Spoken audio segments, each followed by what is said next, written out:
अब हम नरसिंह मेहता जी का चरित्र सुनेंगे। जगत विदित नरसिंह भगत। तो शॉर्ट इंट्रोडक्शन पहले मैं दे दूं, नरसिंह मेहता कौन है। भगवान के द्वापर में एक मुचकुंद नाम के भक्त हुए, जिन्होंने देवताओं के लिए दैत्यों से युद्ध किया था अनेक वर्षों तक। अनेक वर्षों तक युद्ध करने के बाद देवता प्रसन्न हो गए और मुचकुंद से कहा वरदान मांगो। तो मुचकुंद ने कहा एक ही वरदान दे दीजिए। बोले क्या? मैं इतने दिन से सोया नहीं हूं, मैं सोना चाहता हूं, अब मैं थक गया हूं, मुझे निद्रा चाहिए। तो देवताओं ने कहा आप जाइए गंधमादन पर्वत पर जाकर के सो जाइए, आपको कोई डिस्टर्ब नहीं करेगा। अगर किसी ने आके डिस्टर्ब किया भी तो आपके नेत्र खुलते ही अग्नि प्रकट होगी और वो जल के भस्म हो जाएगा। तो मुचकुंद गुफा में जाकर के सो रहे थे, तभी एक काल नेमी नाम का राक्षस आया और उसने मथुरा पर चढ़ाई कर दी। भगवान श्री कृष्ण ने उससे युद्ध करने की बजाय मन में विचार किया इसका उद्धार हो जाएगा और एक भक्त को दर्शन हो जाएंगे मेरे, तो मैं इसको अपने पीछे लेके चलता हूं। तो ठाकुर जी ने उसको मारा नहीं, आगे आगे चलते रहे, काल नेमी पीछे चलता रहा, काल यवन। और भगवान उसको लेकर के मुचकुंद की गुफा पर गए।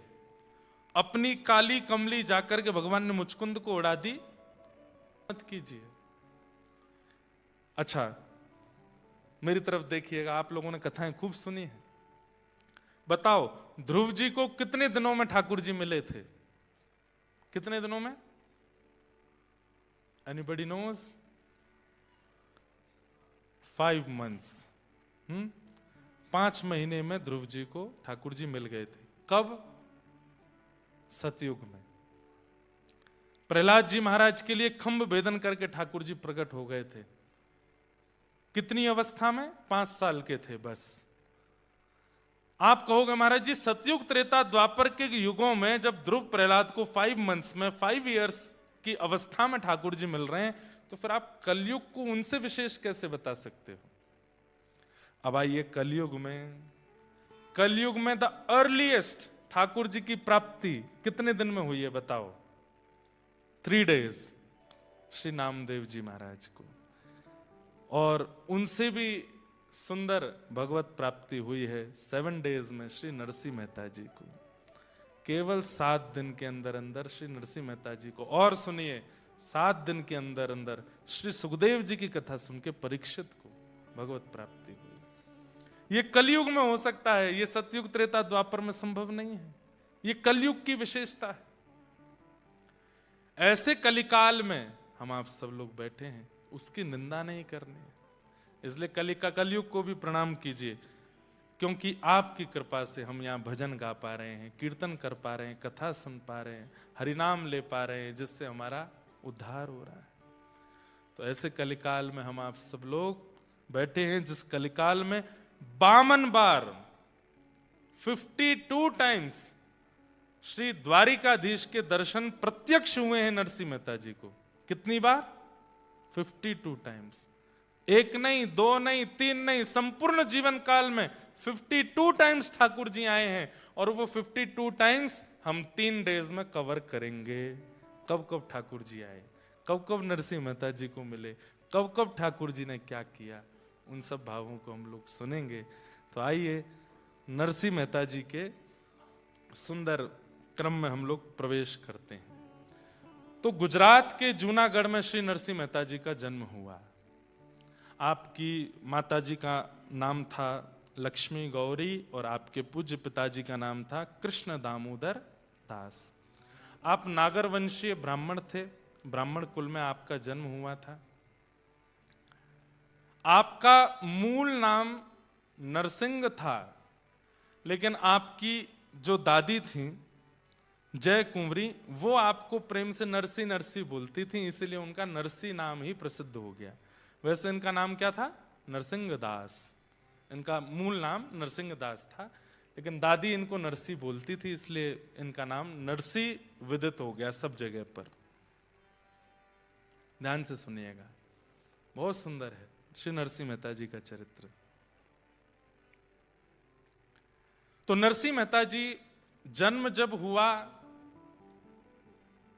तो ये गूंगे भी थे और बहरे भी थे, ये सुन भी नहीं पाते थे और बोल भी नहीं पाते थे, जिसके वजह से इनकी दादी बड़ी चिंता में रहती थी कि भाई ये बालक गूंगा भी है, बहरा भी है, बोल भी नहीं पाता, सुन भी नहीं पाता, कैसे इसका निर्वहन होगा। दूसरी बात ऐसी थी कि इनके एक बड़े भैया थे और उन बड़े भैया का ब्याह हो चुका था, उनका नाम वंशीधर था। तो ये छोटे संतान थे अपने माता पिता के। धीरे धीरे आप बड़े होने लगे, दादी इनको बहुत हृदय से लगा के रखती थी और दादी रोज आती थी देख करके, इतने प्यारे नरसिंह मेहता लेकिन बोल नहीं सकते, गूंगे। धीरे धीरे नरसिंह मेहता जब बड़े हुए, 5 वर्ष की अवस्था हुई, तो माता पिता दोनों एक साथ चले गए, दोनों की एक साथ मृत्यु हो गई। अब घर में कौन रह गए? बड़े भैया, भाभी और दादी, बस ये 3 लोग और नरसिंह मेहता। अब स्थिति ऐसी हो गई कि माता पिता के जाने के बाद में बूढ़ी दादी, तो घर में राज चलता था भाभी माँ का, उनको ये बिल्कुल पसंद नहीं थे। बंधु एक बात सुनिएगा, इसे कहते हैं खिलौना होना, ठाकुर जी का खिलौना। ठाकुर जी कई बार ऐसा करते हैं कि आपकी परीक्षा की स्थिति इतनी ज्यादा बढ़ा देते हैं। इन बातों को सुनकर डरिएगा नहीं, हाँ, कहीं आप लोग सोचो कि भाई ये तो छोड़ ही देते हैं भक्ति पर, ठाकुर जी ऐसा करने वाले तो नहीं। ठाकुर जी कई बार अति प्रियों को भी दूर कर देते हैं और फिर परखते हैं कि आप कैसे निर्वहन करेंगे। भक्तिमती मीराबाई के प्रसंग में भी ऐसा ही सुनने को आता है कि उनकी ससुराल में उनके सपोर्टर केवल 2 थे, एक उनके ससुर जी और एक उनके पति, जिनसे उनका ब्याह हुआ था। और ब्याह के कुछ दिन के अंतराल में ही दोनों चले गए, कोई नहीं बचा, फिर सब विपरीत हो गए। तो विपरीतताएं, इसका मतलब जरूरी नहीं कि कोई आपका बहुत प्रेमी आपसे दूर होगा उसी को विपरीतता बोलते हैं। विपरीतता आप लोग जो नायरोबी में फेस करते हैं भक्ति के प्रसंग में, वो विपरीतता ही है। यहां भजन करना बहुत मुश्किल है। क्यों? यहां पर भजनानंदी नहीं है, यहां पर भजन के ज्यादा साधन नहीं है। लोग बाग यहां पर गौमांस खाते हैं, लोग जाने क्या क्या खाते हैं, बता भी नहीं सकते, ऐसी ऐसी सामग्रियां खाते हैं। हम तो अभी आए, नाक बंद करते हुए ही आए विमान में, इंडिगो से बचे तो कहीं और जाके गिरे, इथोपियन एयरलाइंस। और भैया किसी की निंदा नहीं कर रहे हैं, पर एक बात बता रहे हैं कि वो एक बात है ना कि कहां से गिरे कहां अटके, हम वो ऐसे एक प्रसंग वो कहा जाता है, एक आसमान से गिरे, हाँ, आसमान से गिरे खजूर पे, आसमान से हुए खजूर पे अटके, आसमान से गिरे खजूर पे अटके, आसमान से गिरे खजूर पे अटके वही हो गया।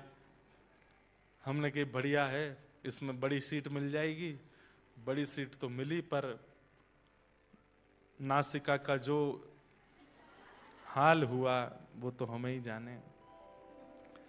तो ये विपरीतताएं हैं इन देशों में। इन देशों में भोग बहुत इजी है, इंद्रियों का सुख बहुत इजी है। इंद्रिय सुख जो भी है वो यहां करना चाहो, यूके में करना चाहो, अमेरिका में चाहो, ऑस्ट्रेलिया में चाहो, आप चुटकियों में कर सकते हो। यहां भजन करना मुश्किल है।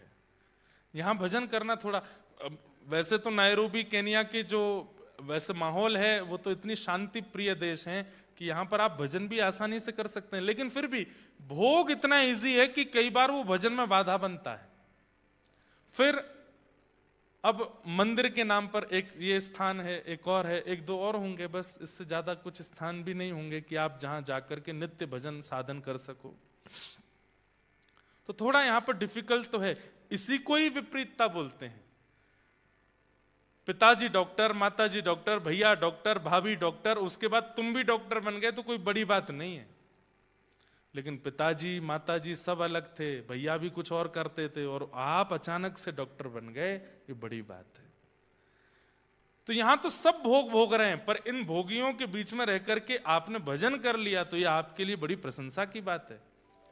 मैं इस बात को क्यों कह रहा हूं, वृंदावन में, भारत में भजन करना इस कैसा कि पिताजी भी डॉक्टर हैं, माताजी भी डॉक्टर हैं, भैया भी डॉक्टर हैं, भाभी भी डॉक्टर, तुम भी डॉक्टर हो गए, वहां तो सब भजन कर ही लेते हैं। पर यहां रह के भजन करना बड़ी बात है। विदेश में रह करके भी अपने देश की संस्कृति को याद रखना ये बड़ी बात है। तो ये विपरीतता ही है। ऐसी विपरीतता ठाकुर जी देते रहते हैं भक्तों को ताकि वो चेक कर सके ये भजन करेगा कि नहीं। तो नरसिंह मेहता जी के माता पिता चले गए। भाभी माँ उनको ज्यादा प्रेम करती नहीं थी। दादी बूढ़ी हो गई थी तो उनकी इतनी चलती नहीं थी। घर का भोजन बन जाता, जो जल जाता था वो नरसिंह मेहता को दे देते थे, बेचारे चुपचाप खा लेते थे।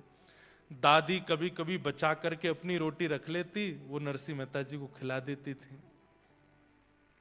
और बस मन में एक ही चिंता होती थी कि हे विधाता, ये लाला कम से कम बोलने लगे, मेरी उम्र बढ़ती जा रही है, मेरे प्राण चले जाएंगे, और ये भाभी इसका बिल्कुल ध्यान नहीं रखती, इसके ये बड़े होकर के अपना पालन कैसे करेगा, कल को मेरे प्राण चले गए तो ये कैसे जिएगा।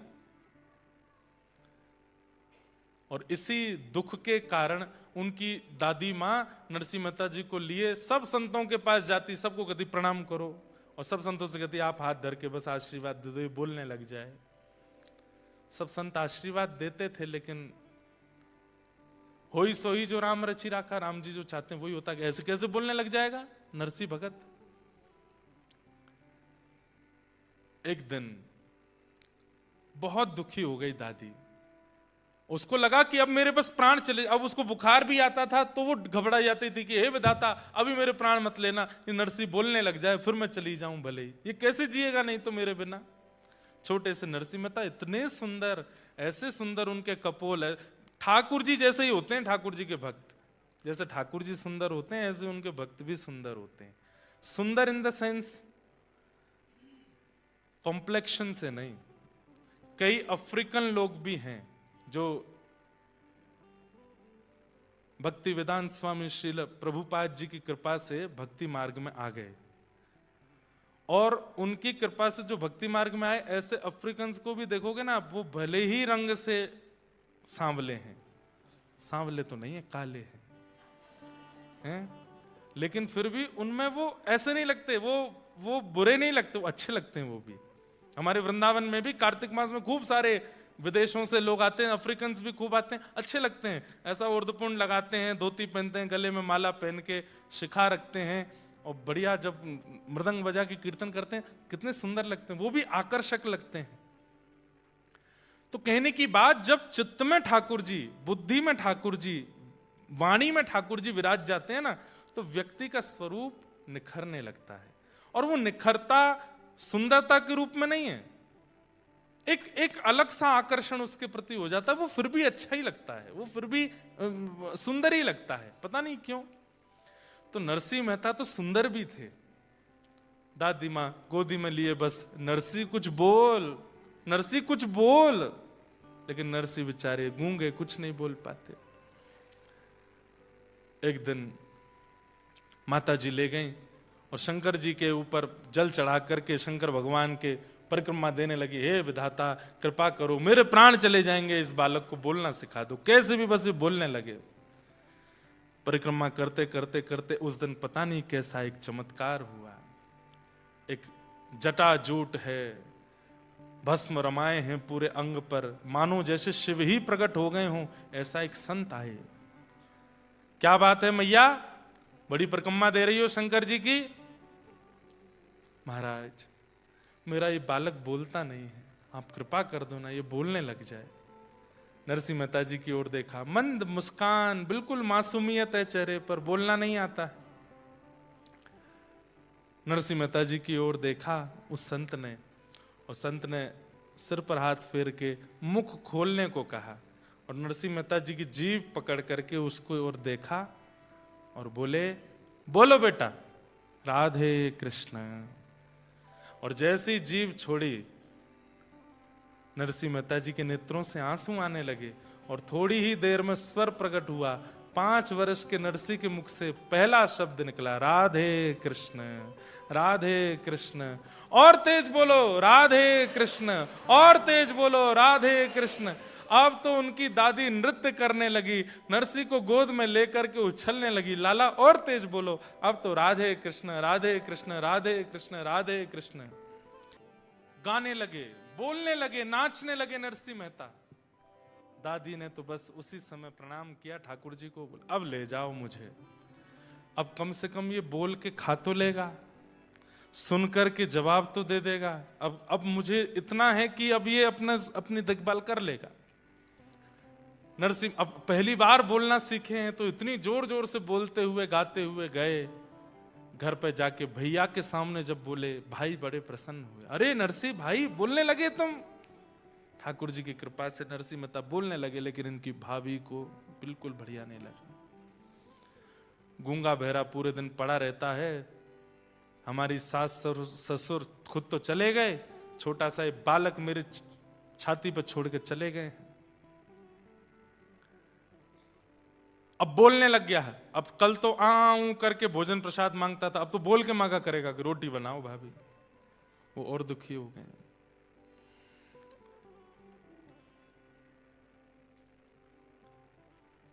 और वही हुआ। कुछ दिन बाद दादी मरणासन अवस्था में नरसी नरसी कह के चिल्लाने लगी। नरसी मेहता गए, क्या हुआ दादी माँ? बोले बेटा अब मैं जा रही, अब मेरा समय आ गया, अब मुझसे उठा नहीं जा रहा है, बेटा तू कीर्तन सुना दे। और श्री नरसिंह मेहता कीर्तन सुनाने लगे। कीर्तन सुनते रो भी रहे हैं, दादी माँ ने ही पाल पोस के बड़ा किया है, माता पिता बचपन में चले गए।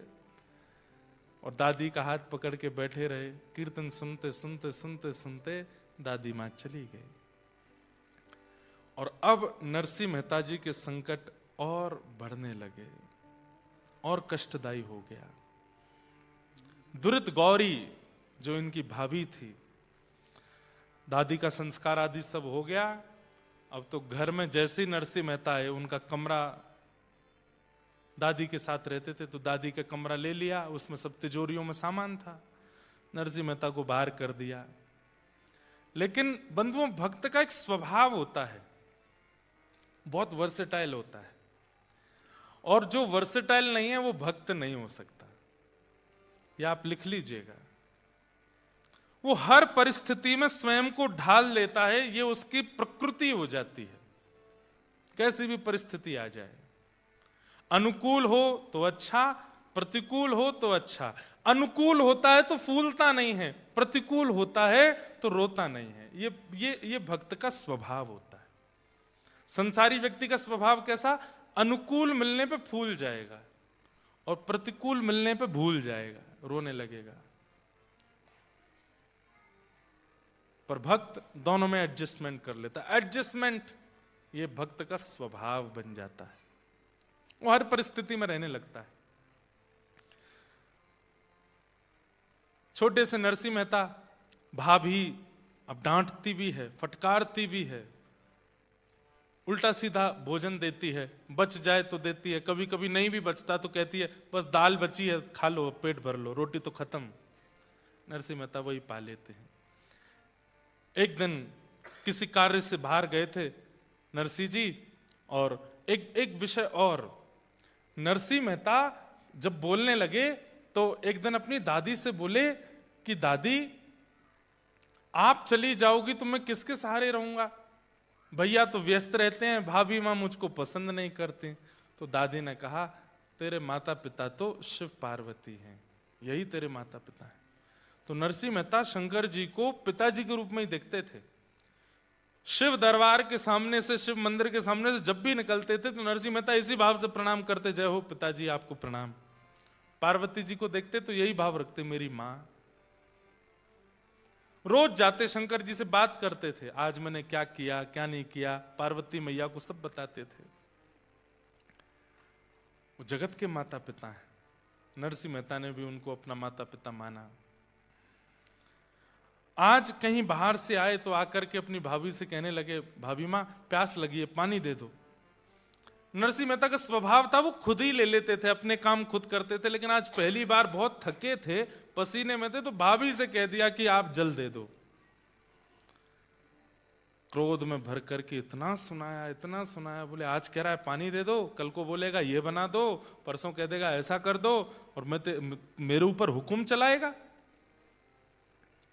सुन, तेरी मां भी चली गई, पिता भी चले गए, और तेरा पालन पोषण करने वाली दादी भी चली गई, अब तू भी चला जा, हमारा तुझसे कोई वास्ता नहीं, तू भी निकल जा घर से, और यहां दोबारा आने की जरूरत नहीं है। अरे भाभी, मैंने ऐसे नहीं कहा था, बस मैंने प्यास लगी थी तो पानी मांग लिया। बोले मुझे कुछ नहीं सुनना, निकल जा घर से बाहर। और श्री नरसिंह मेहता घर से निकल गए। रो रहे हैं, छोटे से नरसिंह मेहता रोते रोते गए,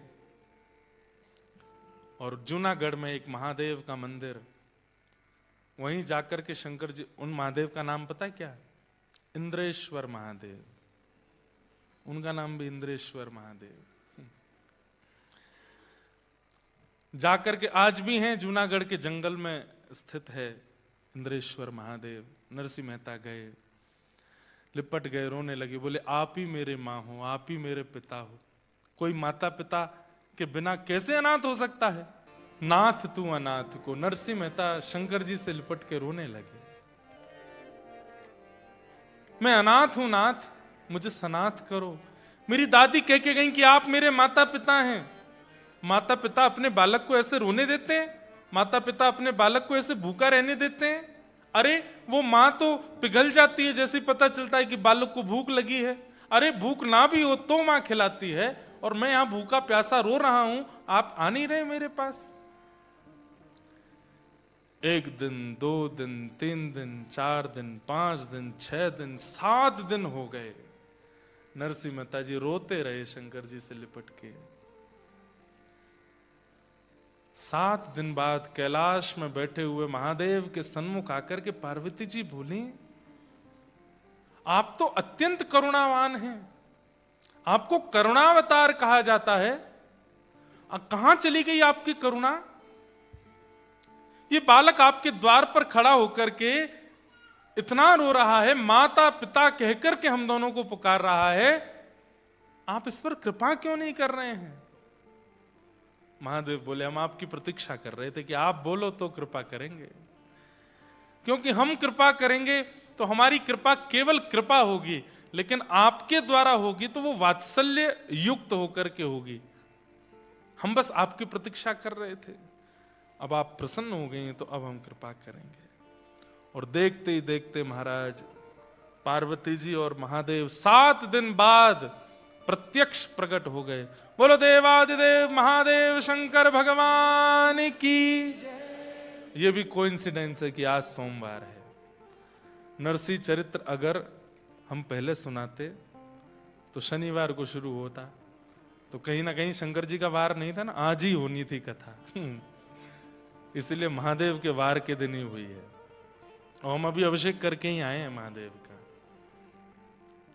आहा, ध्याये नित्यं महेशं रजतगिरिनिभं चारुचन्द्रावतंसं रत्नाकल्पोज्ज्वलांगं पयुषमृगवराभीतिहस्तं प्रसन्नं पद्मासीनं समन्ताः स्तुतममरगणैर्व्याधिकृत्यं वसानं विश्वाद्यं विश्ववन्द्यम् अखिलभयहरं पंचवक्रं त्रिनेत्रं।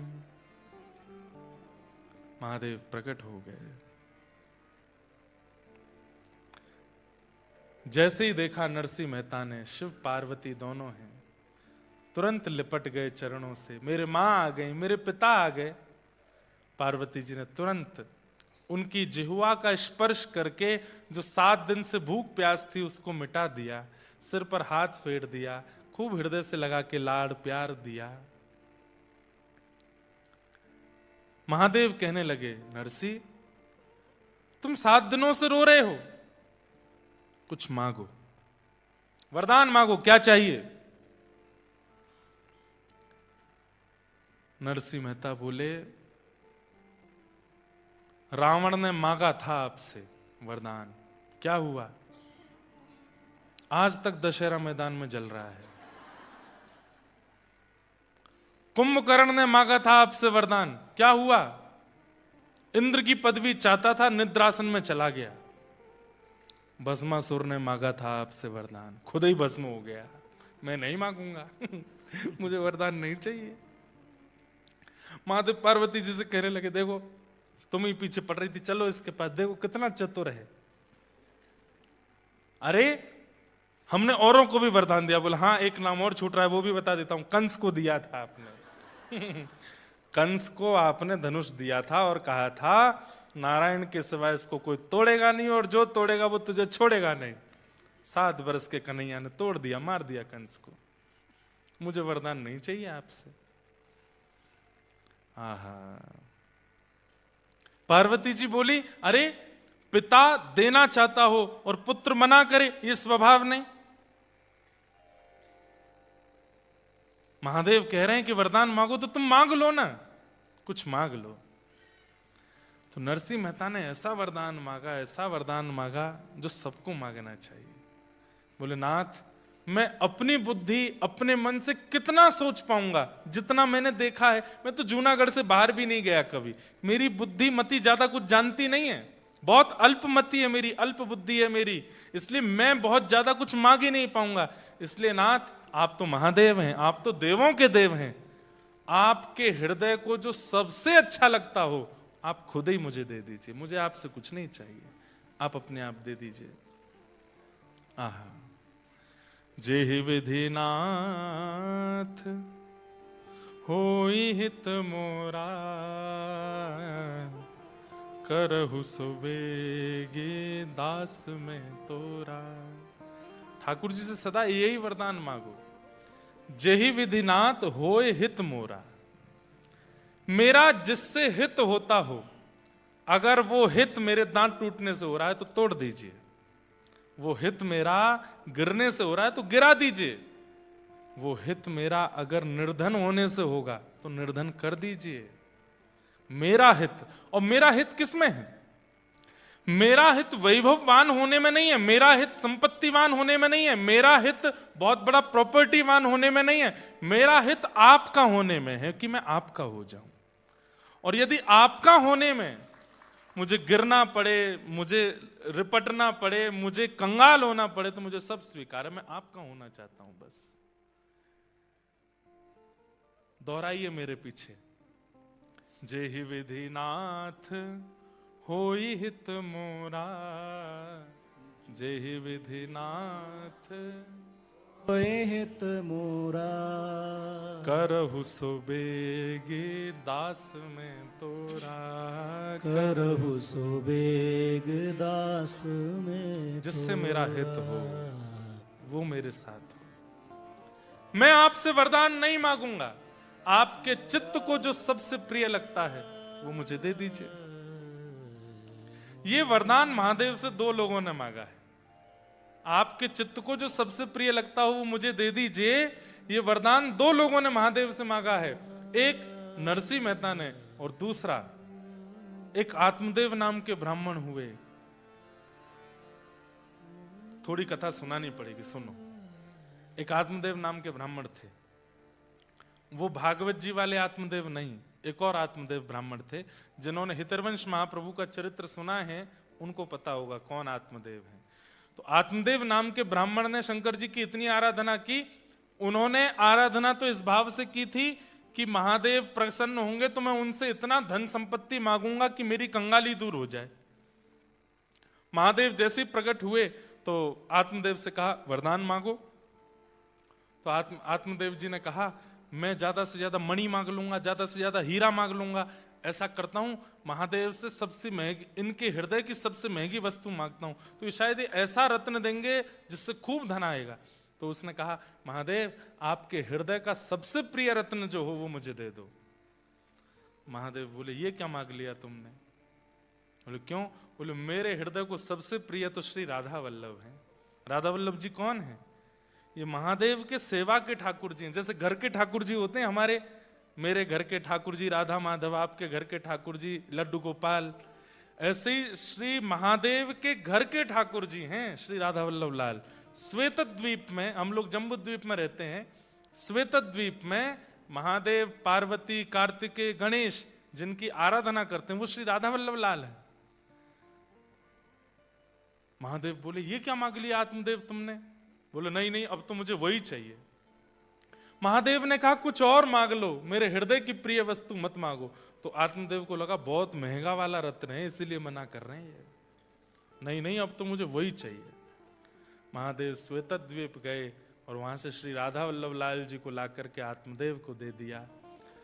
आत्मदेव जी पा करके प्रसन्न तो हुए, लेकिन वो बोले कि भाई अब इनकी सेवा तो बड़ी विस्तार से करनी पड़ेगी। वो कैसे हो? तब ठाकुर जी बोले हमारी वंशी जी तो वहीं रह गई महादेव के पास। तब वंशी जी को कहा अब आप आइए। तो वंशी जी ही श्री हितरवंश महाप्रभु के रूप में आई और चित्तावल गांव में एक दिन पहुंच करके श्री राधा वल्लभ लाल जी को वहां से लेकर के वृंदावन मदन टेर पर विराजमान किया। तो महादेव से हृदय की प्रिय वस्तु दो लोगों ने मांगी, या तो आत्मदेव जी ने मांगी है या फिर आज नरसिंह मेहता ने मांगी। महादेव बोले मेरे हृदय को सबसे प्रिय तो श्यामा श्याम है। ये सुनते ही तो नरसिंह मेहता नाचने लगे, बस यही चाहिए, अब तो यही चाहिए।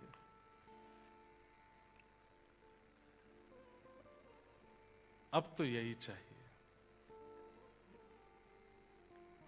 और कुछ नहीं चाहिए नाथ, बस श्यामा श्याम दो। मैं कहता रहता हूं कथाओं में कि कृष्ण आप शिव भक्त हैं और अचानक आपका रुझान वृंदावन के प्रति होने लग जाए, प्रिया प्रियतम के प्रति होने लग जाए, श्री राधा माधव के प्रति होने लग जाए, तो समझ जाइएगा कि महादेव आपकी सेवा से प्रसन्न होकर उपहार दे रहे हैं वृंदावन के प्रति प्रेम, प्रिया प्रियतम के प्रति प्रेम।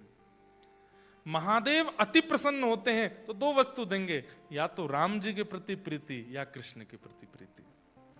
कोई महादेव का उपासक है और बहुत उसको संपत्ति मिलती जा रही है, खूब नाम यश वैभव मिलता जा रहा है, फिर भी वो महादेव का ही है।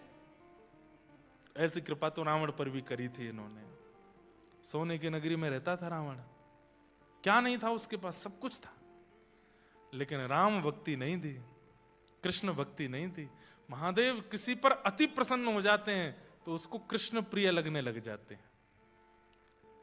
कहीं ना कहीं मैं आप हम सब जो यहां बैठे हैं, हमारी कृष्ण भक्ति की जो उत्कंठा है, कभी ना कभी किसी जन्म में महादेव की हमने बड़ी आराधना की है, तभी कृष्ण भक्ति मिली। कौन गाता है राधा कृपा कटाक्ष? महादेव गाते हैं। मुनिंद वृंद वंदिते त्रिलोक शोकहारिणी, किसके शब्द हैं ये? महादेव के शब्द हैं। हमारे यहां स्तोत्र राज कहा जाता है, स्तोत्रों का राजा कहा जाता है महादेव की स्तुतियों को, और उसमें भी एक महादेव की स्तुति है, हाँ, शिव महिम्न स्तोत्र, उसको स्तुतियों का राजा कहा जाता है। पर स्तुतियों का राजा महादेव की स्तुति शिव महिम्न स्तोत्र है, लेकिन वो महादेव क्या गाते हैं? कृपा करिष्यसि हमाम कृपा कटाक्ष भाजनम। वो किशोरी जी का यश गा रहे हैं। ये बहुत गोपनीय बात है, ये बड़ी गूढ़ बात है कि महादेव निरंतर नेत्र बंद करके श्री राधा कृष्ण का स्मरण करते हैं। अच्छा, एक आपको अंतरंग बात बताऊं, महादेव कौन है? निकुंज में त्रिलोचन नाम की सखी है। जब ठाकुर जी रास विहार करते हैं तो श्री महादेव त्रिलोचना नाम की सखी बन करके जाते हैं, और आपकी निकुंज में सेवा क्या है? दीप प्रज्वलित करने की सेवा है महादेव की। मसाल लेकर रात्रि में जब हो जाए तो प्रिया प्रियतम नृत्य विहार कर रहे हैं तो उनको कैसे दिखाई देगा? तो महादेव मसाल लेकर के चलते हैं आगे पीछे, त्रिलोचना नाम की सखी बन करके। श्री हनुमान जी महाराज ये चारुशिला नाम की सखी हैं निकुंज में, सब सखी हैं। बाहर से ऐसे दिखाते हैं उग्रम वीरम महावीरम, लेकिन भीतर से कैसे हैं? बोले सखी भाव में रहते हैं।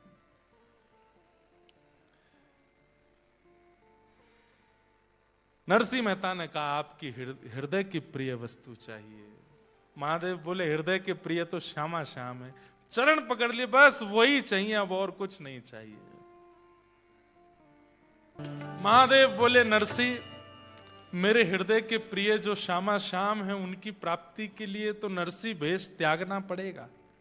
मैं महादेव बन के जब नहीं जा सकता, मुझे गोपी बनना पड़ता है, तुम्हें भी गोपी बनना पड़ेगा। अब कोई चित्रकार हो तो इसको बनावे, एक बड़ी गोपी महादेव, मूंछों वाली, बढ़िया सुंदर, सिर पर एक चुनरी है, हाथों से सर्प आदियों को भेज दिया है, कानों से बिच्छू भी निकाल दिए हैं, गोपीश्वर बन गए हैं। बोलो गोपेश्वर महादेव की। गोपीश्वर, देखो गोपीनाथ को पाना है तो गोपीश्वर को भजना तो पड़ेगा, बिना गोपीश्वर की कृपा के गोपीनाथ नहीं मिलेंगे। तो एक तो बड़ी गोपी बने हैं महादेव, त्रिपुंड लगा है, तीसरा नेत्र थोड़ा फड़फड़ा रहा है कि जैसे वृंदावन पहुंचूं नेत्र खोल लूं, और दूसरी छोटी गोपी बनी है नरसिंह मेहता, उन्होंने भी सिर पर चुनरी पहनी है। अन्नपूर्णा मैया ने दोनों का श्रृंगार किया है, दोनों गोपी बन गए। और नरसिंह मेहता बोले चलो, महादेव बोले जूनागढ़ में नहीं मिलेंगे ठाकुर जी, वृंदावन जाना पड़ेगा। एक बात प्रमाणित होती है कि भाई ठाकुर जी से मिलना है तो वृंदावन तो जाना पड़ेगा, वृंदावन जाए बिना भगवत प्राप्ति। हां, जैसे ठाकुर जी प्रकट होते हैं, राधा रमण लाल प्रकट हुए श्री गोपाल भट्ट गोस्वामी जी के लिए, मधु पंडित के लिए गोपीनाथ प्रकट हो गए, रूप सनातन गोस्वामी जी के लिए श्री गोविंद देव और मदन मोहन प्रकट हो गए, हितवंश महाप्रभु के लिए राधा वल्लभ लाल। ऐसे ही हो सकता है कि नायरोबी में आप बुलाओ तो वृंदावन यहां भी प्रकट होता है। और मानो चाहे नहीं मानो, 10 सेकंड लेट बजानी थी ताली आपको, मानो चाहे नहीं मानो, ये 3 दिन का वृंदावन ही आया है आपके यहां पर, और ये वृंदावन ही प्रकट हो रहा है। इतने सारे ब्रजवासी आ गए वृंदावन से, खूब आपके घर चकाचक खा पी रहे हैं, ऊधम मचा रहे हैं, नायरोबी में डाएं डाएं डोल रहे हैं। ब्रजवासी आ गए तो या को मतलब ये नहीं है कि वृंदावन प्रकट हुए, है कि वृंदावन प्रकट। जैसे ठाकुर प्रकट होते हैं, ऐसे वृंदावन भी प्रकट होता है, पर उनके साक्षात्कार के लिए वृंदावन तो जाना पड़ेगा। और श्री महादेव ने हाथ पकड़ा है नरसिंह मेहता का और बोले चलो मेरे संग, और लेकर के महादेव सीधे जूनागढ़ से पहुंचे कहां? श्री वृंदावन धाम। वृंदावन धाम पहुंचे। आहा, वृंदावन आते ही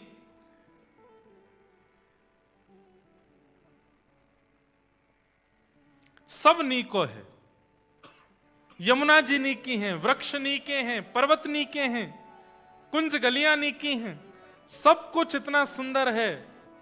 सब देख देख करके महादेव के नेत्र सजल हो रहे हैं। आहा, वंशीवट कितना सुंदर, आहा श्री यमुना जी कितनी पवित्र, जय हो श्री गोवर्धन नाथ कितने प्यारे लग रहे हैं। और चलते चलते नरसिंह मेहता का हाथ पकड़ करके लेके गए, चल रही सखी, अरे छोटी नरसिंह सखी देख सामने, अब निकुंज आवे वारो है, ललता विशाखा दोनों खड़ी हैं, हम दोनों भीतर प्रवेश करेंगे। और जैसे महादेव ने भीतर प्रवेश किया, संध्या हो गई, रात्रि का समय, महादेव अपनी मसाल लेकर के, दीप लेकर के खड़े हैं, और नेत्र खोल करके जब उस भाव का देख रहे हैं, नरसिंह मेहता बोल रहे हैं क्या दिख रहा है आपको, मुझे तो नहीं दिख रहा। नरसिंह मेहता को बता रहे हैं महादेव, आज गोपाल रास रस खेलत, आज गोपाल रास रस खेलत, आज गोपाल रास रस खेलत, आज गोपाल रास रस खेलत, निकुंज कल्प तरु तीर री सजनी, निकुंज कल्प तरु तीर री सजनी, आज गोपाल रास रस खेलत, आज गोपाल महादेव वर्णन कर रहे हैं। हैं। ओहो, कैसी सुंदर मुकुट पहना है, कैसी सुंदर पीतांबरी पहनी है, वैजंती माला गले में धारण करी है।